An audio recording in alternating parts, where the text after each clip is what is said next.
ayudar sobre todo en temas como el que vamos a ver ahora, en el cual vamos a analizar juntos algunos textos de la Sagrada Escritura para tratar de entender qué visión de la sexualidad humana nos presenta el texto sagrado, la Biblia, tanto Antiguo Testamento como también diremos algo del Nuevo Testamento. Es un acercamiento para entender qué es la sexualidad humana, pero según el plan de Dios, que nos revela precisamente en la Escritura. Si vamos al Antiguo Testamento, tenemos que tener en cuenta que el pueblo judío, al cual Dios se le revela, era un pueblo que tenía alrededor pueblos, otros pueblos con otras culturas y otras religiones, que frecuentemente caía, por así decir, en uno de estos dos extremos en relación con la Escritura, o divinización de la sexualidad a través de ritos, de mitos mágicos que trataban de entender qué es eso de la sexualidad humana, o el desprecio de la sexualidad cuando en algunas culturas había una visión que llamamos dualista de la persona. La persona es espíritu y es cuerpo, pero son como dos cosas separadas. Y entonces, en algunas culturas, incluso en algunas religiones, se pensaba que el espíritu ha sido creado por el Dios bueno, en cambio, el cuerpo ha sido creado por el Dios malo. Para tratar de entender, darse una explicación a este misterio tan grande de por qué existe el bien y el mal, imaginaban una lucha eterna entre el Dios del bien y el Dios del mal. Y entonces el Dios del bien era el que había creado el espíritu y el Dios del mal había creado el cuerpo. Por lo tanto, todo lo que estaba ligado al cuerpo, como es también la sexualidad y por ello también el matrimonio, etcétera, ellos lo veían como algo negativo. Era algo que provenía del Dios maligno. Entonces, había como dos extremos. En cambio, en la Sagrada Escritura, así diciéndolo de momento en general, vemos que no hay ni divinización, que la sexualidad sea algo que tiene que ver con la divinidad, con los dioses, etc., ni tampoco desprecio, porque nada hay que venga del Dios del mal por una razón muy sencilla, porque el Dios del mal no existe. Hay un solo Dios, que es el Señor Todopoderoso, Señor de la vida, un Dios bueno. Por lo tanto, hay en la Sagrada Escritura una visión unitaria del ser humano. El ser humano es uno, no es un cuerpo y un espíritu que están así como de momento juntos, como veía también, por ejemplo, Platón, 5 siglos antes de Cristo, el gran filósofo griego, pensaba que el espíritu existía antes, estaba en el éter en algún sitio y había sido como condenado a vivir dentro de una cárcel que era el cuerpo. Esta visión dualista no es propia de la visión cristiana, porque no es propia tampoco de la visión del Antiguo Testamento. En la revelación, en la Sagrada Escritura, no hay ni divinización ni desprecio del cuerpo y por lo tanto de la sexualidad, sino una visión unitaria. Cuerpo y espíritu han sido creados por Dios.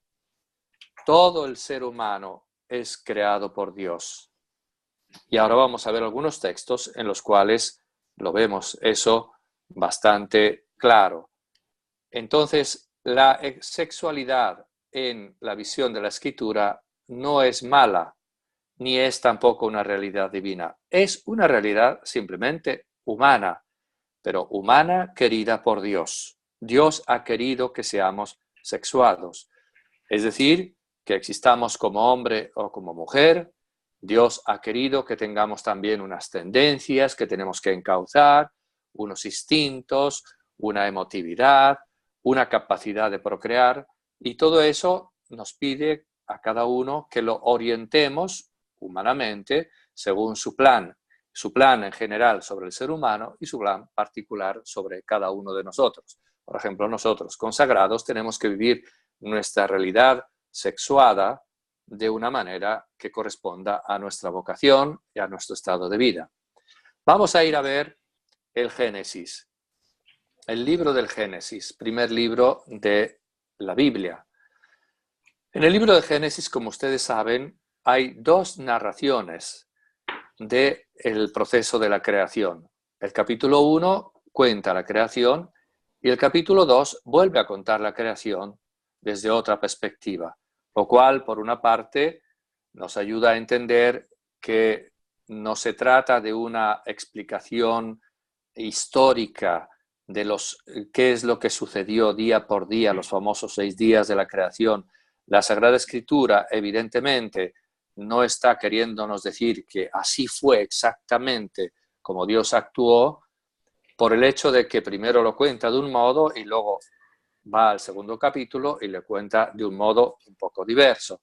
Sabemos luego, estudiando la teología y la escritura, que provienen estos textos de dos fuentes diversas, etcétera, etcétera. Pero ha sido acogido todo en un único solo libro de la Revelación y por lo tanto nos damos cuenta de que no es tan importante pensar que es una narración de cómo sucedió todo exactamente, sino un mensaje que Dios nos quiere dar. Y en este mensaje o una serie de mensajes que Dios nos da a través de la Escritura y concretamente de los libros del Génesis, de la creación, leemos este texto en el capítulo 1. Vamos a leerlo un momentito y comentarlo.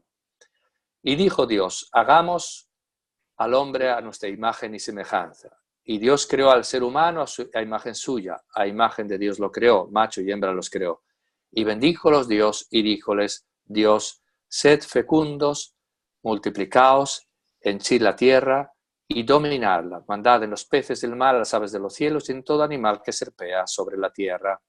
Por eso deja al hombre a su padre y a su madre, se une a su mujer y se hacen una sola carne. Estaban desnudos, pero no se avergonzaban uno del otro. Entonces, aquí encontramos algunos elementos muy interesantes que pongo yo en ese pequeño recuadro abajo de la diapositiva a la derecha. En primer lugar, se nos presenta la creación del ser humano como la cúspide, la última realización del proceso creador por parte de Dios. Dios empieza desde el caos inicial, hay un caos y luego el Espíritu de Dios aleteaba sobre las aguas y luego Dios va poniendo orden, va separando la luz de las tinieblas, las aguas de la tierra, va creando las plantas, los animales y al final de todo este proceso creador, como la cúspide, como la cima de todo, quiere crear al hombre. Por lo tanto, hay un proceso creador que culmina en la creación del hombre. Y ese hombre es creado a imagen y semejanza de Dios. Como dice el texto, a imagen suya, a imagen de Dios los creó. Y vean que en ese afirmar que los creó a imagen de Dios mismo, que es una afirmación fuertísima, nosotros estamos acostumbrados y lo aprendemos desde antes de empezar a razonar, y Dios creó al hombre a su imagen y semejanza, etc. Sin embargo, la afirmación es fuertísima. Nos dice la revelación que Dios ha creado al ser humano a su imagen, parecido a Dios mismo, siendo no divinidad, sino hombre, criatura, pero hecho a su imagen y semejanza. Y vean que al decir a imagen de Dios los creó, inmediatamente añade macho y hembra los creó. Muchos autores han visto en esto una afirmación muy fuerte de que el ser humano creado a imagen y semejanza de Dios es creado a imagen y semejanza de Dios también en cuanto varón y mujer. No simplemente un ser humano, imagen abstracta de Dios, y luego Dios dijo, bueno, voy a hacer también que haya varones y hembras. No, lo hizo a su imagen, hombre y mujer. Por lo tanto, Dios quiso que al crear al hombre con esa dignidad sublime, nada menos que haciéndolo a su imagen y semejanza, fuera ya, desde el primer momento, un ser humano que existe en dos modalidades, si podemos decir así, en cuanto masculino y en cuanto femenino. Y luego vean cómo, por ello mismo, la creación se nos presenta como algo bueno, una realidad buena, una bondad creatural, porque ha sido querida por Dios. No es algo que a Dios se le escapó o que creó el espíritu del mal o el Dios del mal. No, es una realidad que Dios ha querido que exista, ha querido que el ser humano exista como hombre y como mujer, o sea, como hombre o como mujer más bien. Y vean cómo también hay otro elemento muy importante, y es que inmediatamente después dice, sed fecundos y multiplicaos, y henchid la tierra, etc. Es decir, esa afirmación de que los creó hombre y mujer está ligada inmediatamente a la fecundidad. Los ha querido crear hombre y mujer para que sean fecundos y para que puedan generar otros hijos de Dios, también ellos creados a su imagen y semejanza. Esto, por lo tanto, nos hace ver que efectivamente en el plan creador de Dios la sexualidad es muy importante, es querida por Él como algo bueno y también que es querida con esa finalidad, una finalidad que ya hemos descubierto, por lo tanto, que es que haya fecundidad. Otros seres humanos nacerán de esa unión. Pero pasamos al segundo capítulo. Como les decía, después de haber narrado la creación, termina el capítulo y empieza otro capítulo y se nos vuelve a contar el proceso de la creación. Y dice el texto, dijo Yahvé, no es bueno que el hombre esté solo, voy a hacerle una ayuda adecuada. Y Yahvé Dios formó del suelo todos los animales del campo y todas las aves del cielo, los llevó ante el hombre, mas para el hombre no encontró ayuda adecuada. Entonces Yahvé dijo, Dios hizo caer un profundo sueño sobre el hombre, el cual se durmió, y le quitó una de las costillas, rellenando el vacío con carne. De la costilla de Yahvé, Dios había tomado del hombre, formó una mujer y la llevó ante el hombre. Entonces éste exclamó, esta vez sí que es hueso de mis huesos y carne de mi carne.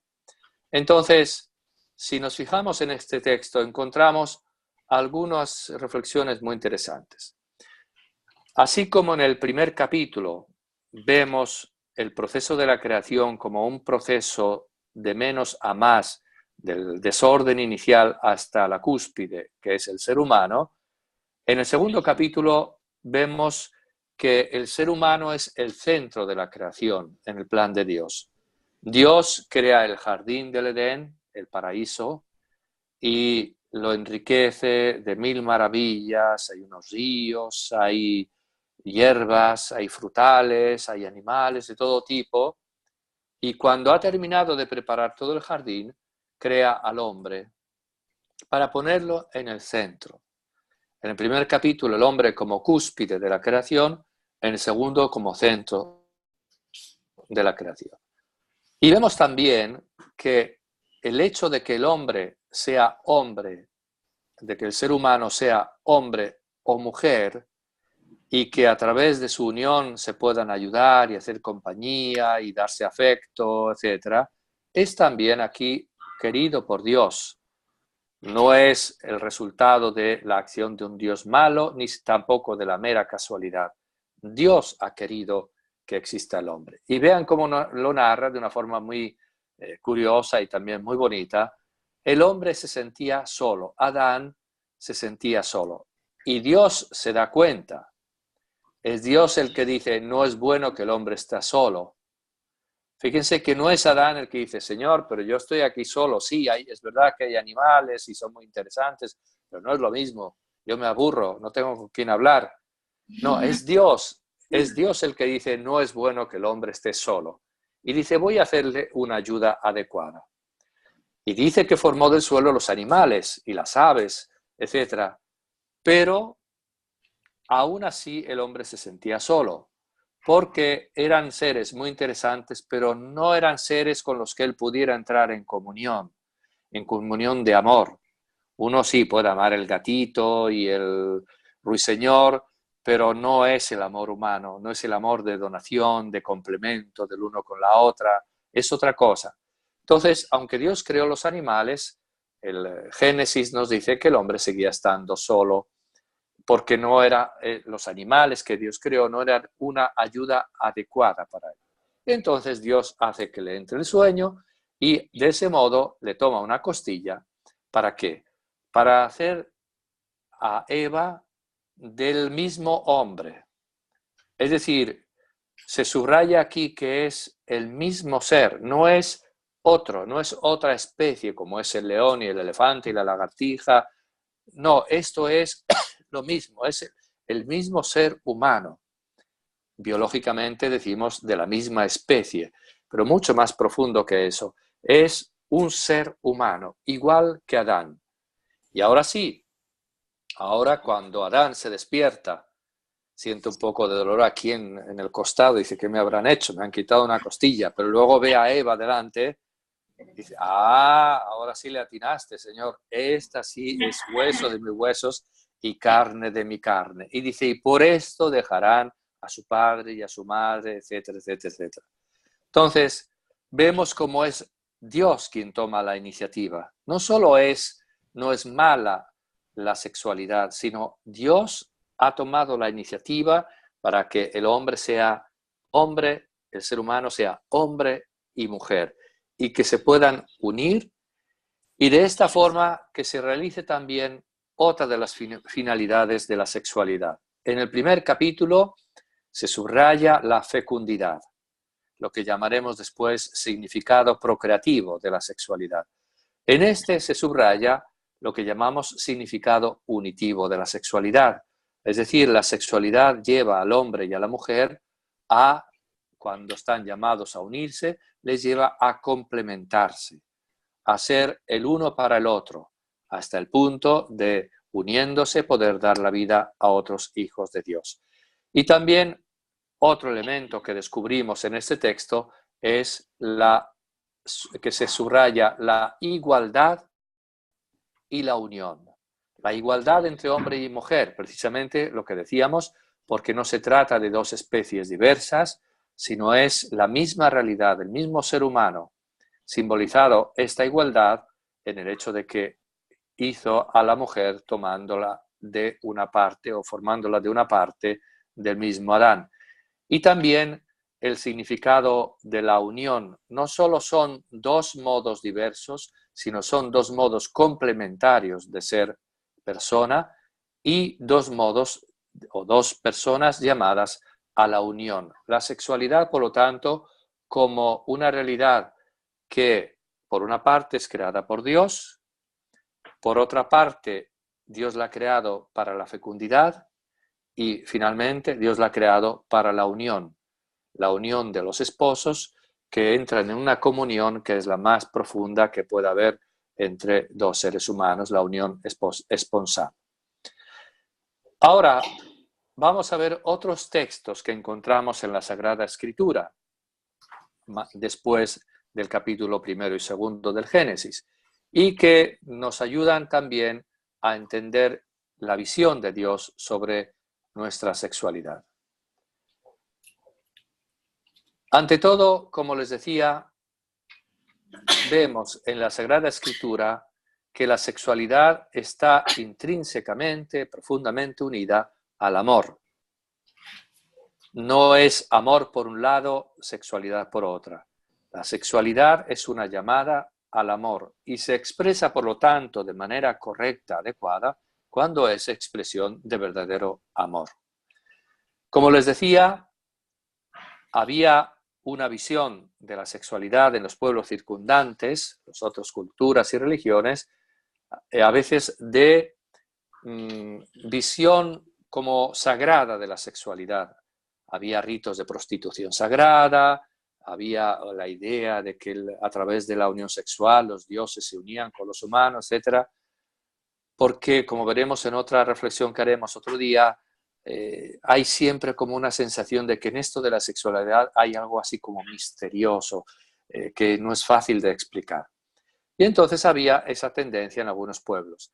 En los textos del Antiguo Testamento encontramos un fuerte esfuerzo de desacralización contra precisamente esa tendencia que había en los pueblos de alrededor, esa idolatría, esa sacralización de la sexualidad. Se subraya, como hemos visto y como se ven en otros textos, que se trata de una realidad creatural. Es meramente humano, no es divino, pero es querido por Dios, que ha creado esta criatura. Ahora bien, el hecho de que en la Sagrada Escritura, el Antiguo Testamento, se excluya y se niegue la sacralización de la sexualidad, no significa que no se dé una importancia a la sexualidad.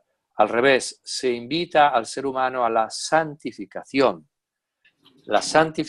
de la unión corporal, la santificación del amor esponsal y la santificación de las personas también a través de esa unión.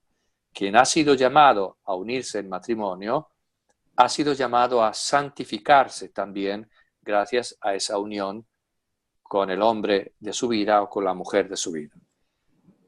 Esa santificación que se realiza cuando se vive la sexualidad según el querer de Dios. Y vamos a ver cómo, desgraciadamente, también en la Escritura se nos dice, la sexualidad puede llevar a aberraciones, al pecado, al abuso, al apartarse de Dios. En cambio, Dios en su plan quiere que el hecho de que somos sexuados nos ayude a los casados de una manera, a los consagrados de otra, a realmente santificarnos según ese plan de Dios. Tanto es así que la realidad de la sexualidad frecuentemente es presentada como un símbolo del amor de Dios, una imitación de Dios mismo. Dios, que es amor, a veces quiere expresar, para que el pueblo le entienda lo que significa su amor, expresar ese amor como un amor esponsal, como un amor humano, para que el pueblo pueda entender el amor divino. Por ejemplo, en el libro del profeta Oseas, en el capítulos 1 y 3, se presenta el matrimonio como un símbolo del amor de Dios hacia el pueblo. Cómo Dios quiere que su pueblo entienda lo que es su amor hacia ellos y cómo lo expresa con la simbología del amor humano, del amor esponsal. Es un amor esponsal que vemos también en esos otros textos. Luego les voy a dejar estas diapositivas. Ya hablaré con la hermana Inés para ver cómo hacerles llegar estos textos, estas diapositivas, de forma que si no pueden tomar nota de todos los textos que voy a citar ahí, no se preocupen, no importa. Yo les invito a que si tienen luego algún momento, vayan a la Biblia y abran esos textos y los lean ustedes por su cuenta. Por ejemplo, Isaías 54 o también 62, Jeremías, bueno, está puesto ahí con G de italiano, que a veces se me escapan, estando aquí desde hace tanto tiempo, se me escapan italianismos. Jeremías, capítulo 2 y capítulo 3, o Ezequiel, capítulo 16. Entonces, si ustedes leen esos textos, notarán cómo hay una fuerte acentuación del amor humano como símbolo del amor divino. Ahora, no podría Dios, al revelar su amor, usar el amor humano como símbolo si no fuera porque el amor humano ha sido querido por él. Y de algún modo, el hombre creado a su imagen y semejanza, cuando se ama, cuando ama a su mujer o ama a su marido, de algún modo está compartiendo el amor de Dios. Veíamos el significado procreativo en el capítulo 1 de Génesis. Sed fecundos, sean fecundos y pueblen la tierra. La sexualidad para la fecundidad. Y lo vemos también en muchos textos, así en general, del Antiguo Testamento. La importancia de la prole en muchos textos del mismo Génesis, de algunos profetas. Muchos textos hablan de cómo el hecho de que el ser humano, por el amor esponsal, pueda dar la vida a otros seres humanos que son como brotes de olivo alrededor de la casa, etc. Todo eso es un símbolo del amor fecundo de Dios. El amor fecundo de Dios que se expresa también en la fecundidad de los hombres, de los seres humanos, a través de la sexualidad. Tanto es así que, como sucedía en muchas culturas de aquella época, la esterilidad es vista como una infamia. Muchas veces se piensa que si la mujer no puede concebir un niño es porque ha sido castigada por Dios, etcétera, porque es demasiado grande, demasiado importante el hecho de la procreación como para no reconocer que efectivamente el no poder tener hijos es un mal. También vemos cómo en aquella época era tan importante, se veía tan importante la fecundidad, que simplemente no se hacía ni siquiera una idea de que pudiera ser bueno el celibato o la virginidad. Eso simplemente no podía ser aceptado, no les entraba. El hecho de que haya unas mujeres como ustedes consagradas en la virginidad, o un hombre como yo consagrado a la virginidad, les parecía simplemente fuera de lugar, casi aberrante, porque toda su atención iba hacia la importancia de la prole, de la fecundidad. Pero también encontramos la importancia del otro significado que encontramos sobre todo en el capítulo 2 del Génesis, es decir, el significado unitivo. Lo vemos, por ejemplo, en el texto poético del Cantar de los Cantares, que es una exaltación del amor humano, pero es una exaltación del amor humano como símbolo del amor de Dios. Entonces, el significado de unión del matrimonio o de la sexualidad en general está muy claro también en ese texto. O el famoso libro de Tobías, muy bonito, en el cual se presenta el matrimonio y la sexualidad como algo que es bueno vivir según el querer de Dios, como hace Tobías cuando se une a su mujer y antes de tener las primeras relaciones sexuales oran, esperan un tiempo, porque quieren que no sea simplemente la pasión, el instinto lo que les conduzca, sino quieren vivirlo en unión con Dios y según el querer de Dios. Y muestra también ese texto cómo el hombre es capaz de un profundo afecto humano y cómo es capaz también de no ser esclavo de sus pasiones, de estar por encima de sus pasiones hasta el punto de esperar antes de tener relaciones sexuales. Ahora bien, hasta aquí todo como que muy bonito, ¿no? Pero también vemos que entra el mal. Entra el mal y el desorden también en el ámbito de la sexualidad, por culpa del pecado. Y entonces vemos cómo en el libro del Génesis, cuando se nos narra el primer pecado, el pecado original de nuestros padres, Adán y Eva, ese pecado introduce un grave desorden. Se hace posible el mal. En ese plan maravilloso de Dios que ha creado al hombre a su imagen y semejanza, hombre y mujer, para que sean fecundos y para que unidos vivan en comunión, entra el desorden, se agitan las cosas, entra el mal. Es muy interesante ver cómo en el capítulo 2, versículo 25 del Génesis, se dice, como hemos leído hace un momento, antes del pecado original, dice, estaban desnudos el hombre y la mujer, pero no sentían vergüenza. Es decir, no había concupiscencia, no había pasión desordenada y por ello mismo no había motivo para sentir vergüenza por el hecho de estar desnudo. Porque no había mal, no había abuso, no había pasión desordenada. Después, en cambio, una vez que Adán y Eva pecan, ¿qué sucede?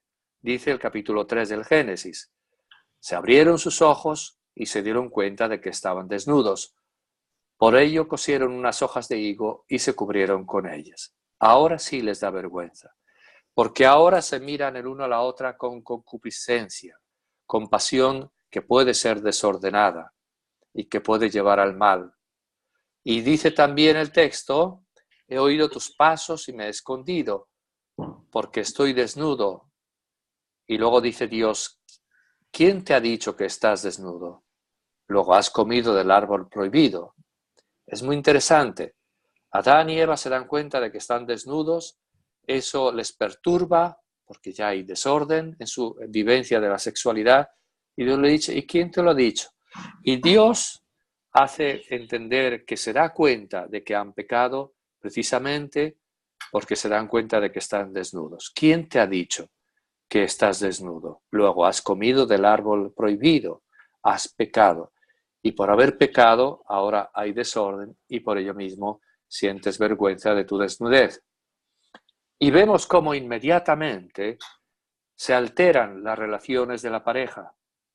Hasta ahora era todo armonía, armonía en la creación en general, entre los animales, las plantas, el hombre, la mujer, pero ahora después del pecado se crea también una relación alterada, una relación que puede incluso llegar a ser violenta entre el hombre y la mujer. Es interesante también como dice antes del pecado, capítulo 2, dice, esto sí que es carne de mi carne y hueso de mis huesos. Armonía, igualdad, amor, acogida. Después del pecado dice en el capítulo 3, la mujer que me diste me dio del árbol y yo he comido. Ya empiezan mal las cosas, ya empiezan las tensiones en la pareja. Ya le echa la culpa a ella, que es algo típico, o no. Hay problemas en casa, no, la culpa es de mi esposa, la culpa es tuya, la culpa es mía, la culpa es de quién. Y luego dice también en ese mismo capítulo, le dice Dios, tu instinto te llevará a tu marido y él te dominará. Hay desorden, hay dominio, hay abuso, hay posibilidad de graves abusos en el ámbito de la sexualidad, no porque ese fuera el plan de Dios, para nada, sino porque el pecado ha introducido también en la esfera de la sexualidad el desorden. Y precisamente vemos cómo inmediatamente después hay situaciones de grave desorden también en el tema de la sexualidad. Después del pecado, en el capítulo 6, leemos, los hijos de Dios vieron que las hijas de los hombres eran bellas y tomaron por mujer todas las que quisieron. Y entonces Dios dijo, mi espíritu no quedará siempre en el hombre porque no es más que carne. Todos sus designios del hombre son malos. Y luego vemos como no obstante el diluvio universal y el castigo terrible que eso supone por parte de Dios, sigue adelante la maldad de muchos hombres, no de todos, pero sí de muchos, hasta la perversión sexual que llega al extremo en las ciudades de Sodoma y Gomorra. Y Dios las destruye en castigo porque están viviendo en el abuso, en la injusticia y también en el desorden sexual por culpa del pecado. Es muy importante porque nuestra visión tiene que ser realista. Entonces no basta ver la realidad, el realismo de que Dios ha querido crear la sexualidad, que es una realidad creatural, es una realidad buena, es una realidad para la fecundidad y para la unión entre el hombre y la mujer, qué bueno, pero también tenemos que tomar conciencia de la realidad de que se ha introducido el desorden en toda la vida del ser humano, también en la esfera de la sexualidad. Y por eso hay también pecado, desorden, abusos, injusticias, por culpa de una vivencia desordenada de la sexualidad. Y entonces vemos también cómo por una parte, seguimos adelante en el Nuevo Testamento, por una parte vemos la necesidad de poner unas leyes, de regular legalmente la vivencia de la sexualidad, prohibición del incesto, edad para el matrimonio, toda una serie de leyes que se daban también en otras culturas. ¿Por qué? Porque si no hay unas reglas, unas leyes, el desorden introducido por el pecado lleva a grandes abusos y grandes injusticias y grandes sufrimientos. Ahora bien, la misma alianza con Dios es expresada a través de esa relación que por una parte es de tensión, de infidelidad y por otra parte, de parte de Dios, de renovación de la alianza, a través de, como si fuera una alianza esponsal. Y vemos cómo también Dios promete y luego realiza penas severas contra el pecado o los pecados en el ámbito de la sexualidad, como también en otros ámbitos. Y notamos también que en el Antiguo Testamento Dios que empieza y poco a poco va formando a su pueblo para prepararlo hasta el punto de que sea capaz de acoger la venida del Mesías, del Salvador, va haciendo como concesiones a imperfecciones a veces muy graves. Entonces, Por ejemplo, la poligamia, costumbres de ese tipo que toman de otras civilizaciones alrededor y que de algún modo da la impresión de que el texto de la Escritura no condena, pero porque en realidad no porque estén bien, sino porque Dios va llevando al pueblo poco a poco, lo va educando, aceptando de momento esas prácticas que se daban en otros pueblos. Decíamos de la poligamia, que es aceptada en algunos periodos, por ejemplo, de los jueces o antes también de los patriarcas, etc. El mismo David, bueno, ahí hay desorden también, y en Salomón todavía más, pero había prácticas como las de la poligamia que de algún modo estaban consentidas, como que Dios, por así decir, cerraba un ojo y decía, bueno, voy a ir poquito a poco formando mi pueblo. Sobre todo se daba esa práctica de la poligamia entre los ricos y los señores, claro, porque costaba. Si un hombre quería tener varias mujeres, tenía que mantenerlas. Y también hay un elemento que es importante. Eso contradecía el mensaje original de la Escritura, de la igualdad entre el hombre y la mujer, creados en la misma realidad, porque la mujer es creada simbólicamente del mismo cuerpo de Adán. Ahora se introduce el desorden, lo que decía también el Génesis, y él te dominará, el hombre Adán te dominará. Y esta práctica de la poligamia, pues de algún modo significa que hay una visión de la mujer como si fuera inferior, porque sucede que un hombre puede tener varias mujeres, pero no viceversa. Una mujer no puede tener varios hombres, como si la mujer fuera inferior al hombre, algo que va contra el mensaje original del Génesis y de todo el Antiguo Testamento y el Nuevo Testamento, desde luego. Y esta realidad de la poligamia tiene su apogeo en tiempo de los jueces, de los reyes. Luego, después del exilio de Babilonia, cuando vuelven del exilio, va disminuyendo hasta que prácticamente se dan cuenta de que en realidad el matrimonio ideal es el matrimonio monogámico, un hombre y una mujer. Y ahí tienen esos textos que cito del Eclesiastés, Jeremías, etc. Hasta el punto de expresar ese amor que debe ser único entre un hombre y una mujer a través de la idea de la relación exclusiva entre Dios y el pueblo. Así como antes hemos visto que se usa el simbolismo de la unión esponsal para reflejar el amor infinito de Dios, así también Dios quiere subrayar que el ideal es la monogamia, un hombre y una mujer, para subrayar que Él quiere que su pueblo no tenga otros amores sino a Él. Solo Él es el Señor. Otro desorden que vemos que se introduce es el adulterio. Decíamos antes cómo el Génesis dice, y Él te dominará. El adulterio que también de algún modo refleja esa desigualdad entre el hombre y la mujer. El dominio del varón, y el varón de algún modo se transige, se admite que pueda tener por ahí sus aventuras con otras mujeres, la mujer en cambio no.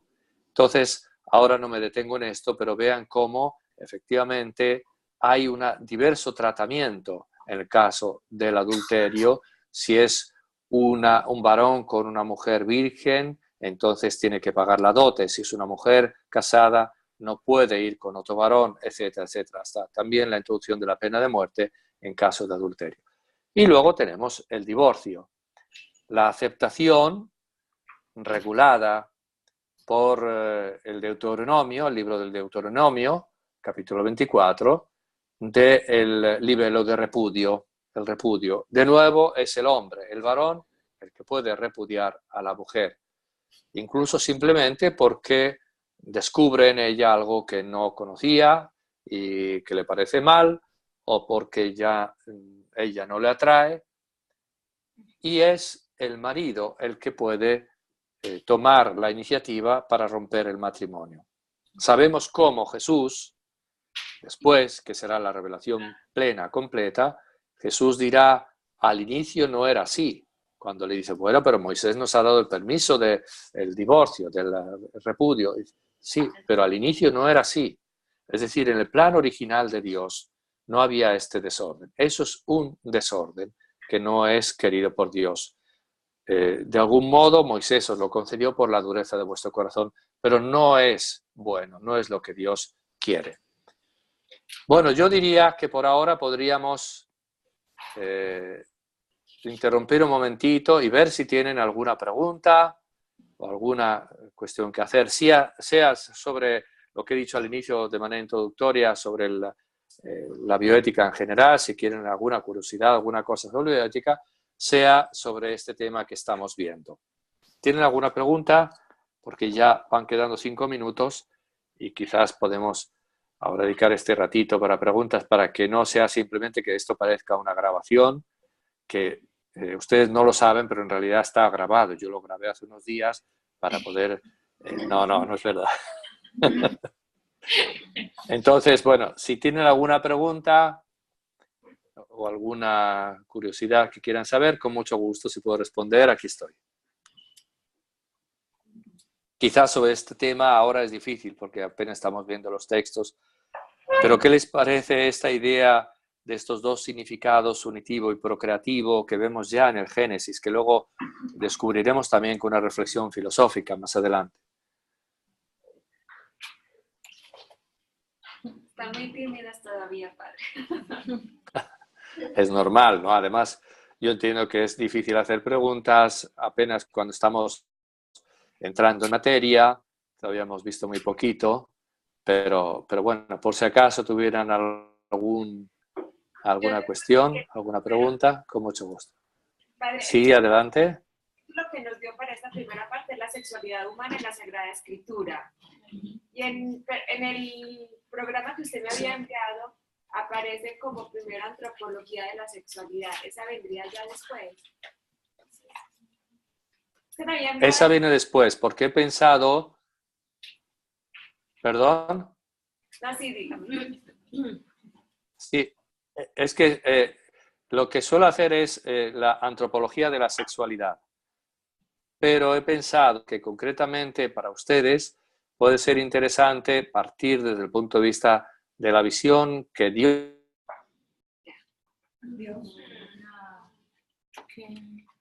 tiene de la sexualidad. Y es de esa una reflexión filosófica, que es lo que llamo antropología de la sexualidad, y la entenderemos mejor gracias a lo que hemos visto en la Escritura, que me parece además, bueno, aparte de que es la palabra de Dios, que es más importante que todas nuestras palabras, aparte de eso nos ayuda también para entender desde el punto de vista filosófico. Ah, excelente. Ese era mi... Muy bien. Yo tengo una pregunta. Adelante. ¿Quién es? Dígale que hay hermanas conectadas. A ver. En la barca. Padre, buenas. Para nosotros... ¿Una hermana que se llama La Barca o es el lugar que se llama? Padre, hay otras hermanas que viven en otras casas y que se conectaron. Sí, he visto que hay otras dos conexiones. Muy bien. Estamos Adelante. en otras ciudades, padre. Muy bien, estupendo. Padre, ayer o antier precisamente, un señor se valía de una cita bíblica para justificar lo de Judas, que muchas veces no ha justificado. Entonces, en el caso de la sexualidad, puede ocurrir que justifiquen la parte de no controlar los deseos sexuales por lo que dice el Génesis, que Dios le da a la mujer como eso, como castigo. En esos casos, uno ¿cómo hace para argumentarlo de que no pueden interpretar el texto de esa manera? Claro, aquí, a ver, la pregunta es muy buena porque efectivamente en la Escritura encontramos textos, por ejemplo, como hemos visto, en los cuales parece que se acepta la poligamia, el divorcio, etc.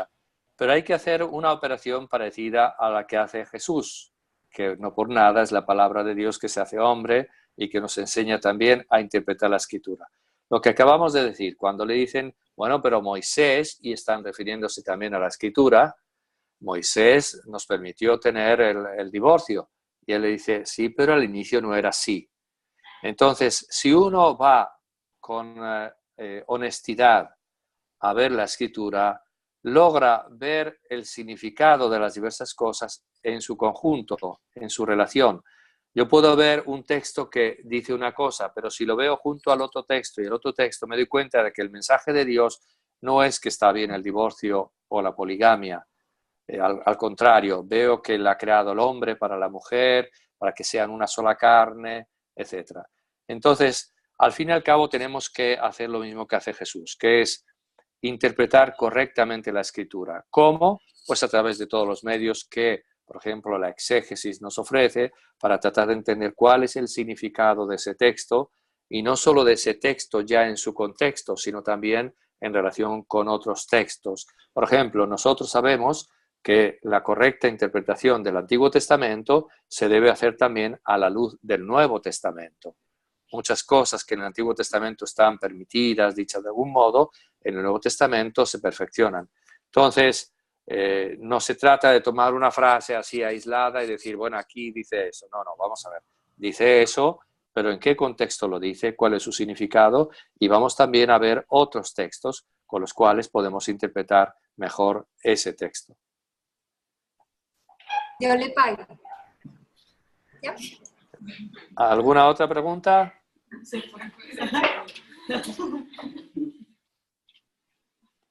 Bueno, pues yo creo que va siendo tiempo, ¿verdad? Son las 7. Bueno, las 7 aquí. ¿Allá qué horas son ahora? La 1. La 1. O bueno, pues ya como que va siendo hora de pasar a otro tipo de actividad, ¿o no? Sí, No, me refiero